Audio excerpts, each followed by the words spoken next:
welcome to Voices of Davos here at Sandbox on the Promenade. With us today we have Mark Mueller-Eberstein. Mark, welcome to Sandbox. It's great to be here. Fantastic. For those who don't know you, tell us a little bit about yourself. I would say most of the things you find on the internet are before 2020. Retired from Microsoft in 2010, wrote a couple of books looking at where technology will go and invested accordingly. So one of the things we talked about at that time already is which directions is machine learning and AI going. And one of our theses was we will have probably multiple AIs that are collaborating with each other, specialized in different things. We have front-end AI, specialized AI. And it's interesting to see all of these things coming together in 2026. Yeah, so it's amazing with that sort of a background to get your perspective and see how things have evolved. Is what you're seeing today in Davos what you've imagined, or is it moving faster than you've imagined, slower? Both. The answer is, of course, yes. Yeah. I think in some areas you have just large organizations are just slow. They are just. It takes a long time. By design, almost. By design, and I think society-wise that's actually quite a good thing because we potentially could see much faster change if technology leaders that say, oh, well, I don't need 10 people on my teams because we can use the tools to make this happen. Another company literally said we've replaced all our marketing and research department with one person using AI tools at this point. So there is a lot of change that is happening already, but I think it will take a little bit longer to permeate to the whole society. Size is one thing, but it's attitude as well. Mm-hmm. So when I left Microsoft in 2010, we had the good fortune of heading did a lot of research mostly for sales actually of 15,000 different organizations, Microsoft customers, how well they adopted technology capabilities. Mm-hmm. Anything from data warehousing to productivity on the front end. And then with Boston University, we looked at the data and a couple of industries, and it was quite interesting looking backward which companies did okay in the financial crisis. In the automotive sectors, the companies that were the most resistant to change, to adopting new technologies, the General Motors of the time, basically went to bankruptcy. The companies we had identified as the leaders in technology capability adoption, not necessarily Microsoft technology, but really technology capability adoption like Toyota and at that time Volkswagen, came out quite well out of the financial crisis. Same on the banking side.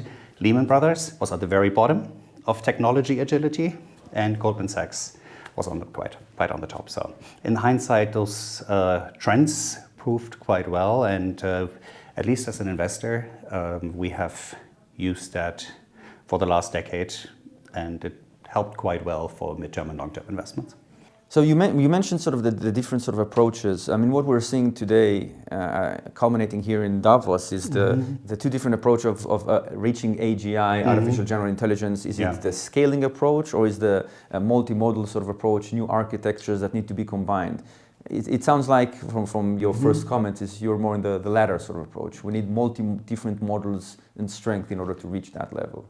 I think it's an ecosystem play, yes. I mean, ultimately, I pretend to be young, but nobody believes me anymore. So I can still remember that we had many different Unix flavors. Linux it came along, and the open source community basically took it over. It's a communities in general, I think, are beating individual organizations in the long term. And that's why I said it could be a proprietary technology, like the Microsoft ecosystem, but the whole developers ecosystem on top of it is really what made a difference.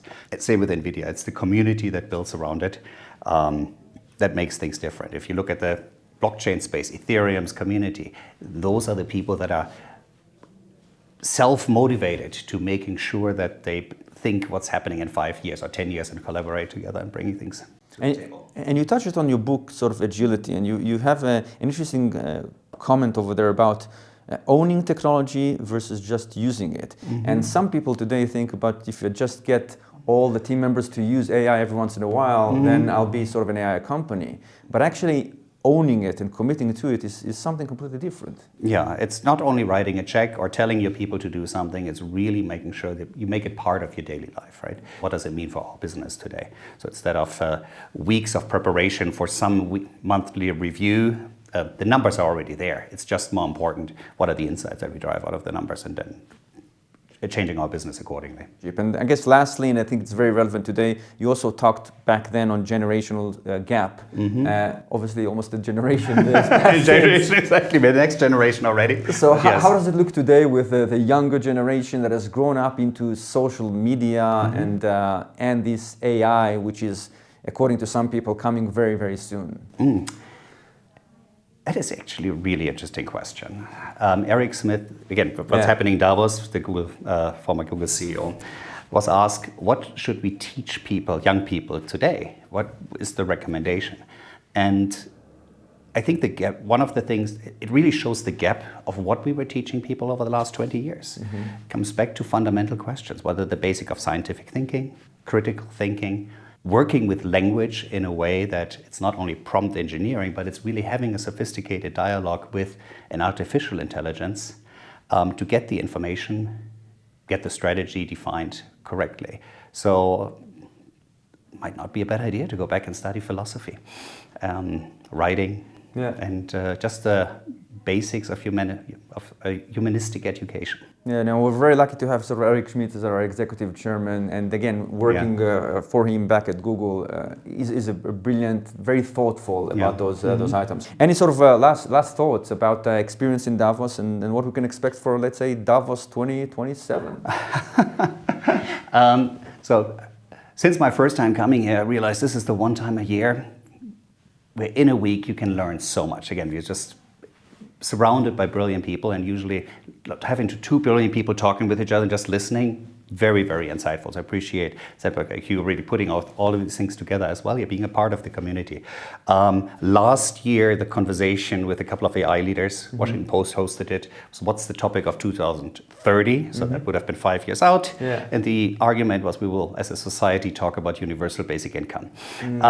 It might be called something different, universal high income or citizen dividend or whatever it is. But I think as societies, we really have to start to think, how are we going to shape and reshape our societies? Who do we want to be as we're going forward? And I think those will be topics that here at the World Economic Forum for sure will be at the forefront as well. We have a very much shifting world. Ultimately, I'm an optimist, so I think 20 years from now, beautiful futures ahead of us. But the next decade can be quite rough, I think. Yeah, usually there's a storm before the calm, I guess. Yes, yeah. So Mark, thank you very much for being here. It's an absolute pleasure, Yuval. Thank you so much. I really appreciate it. Thank you.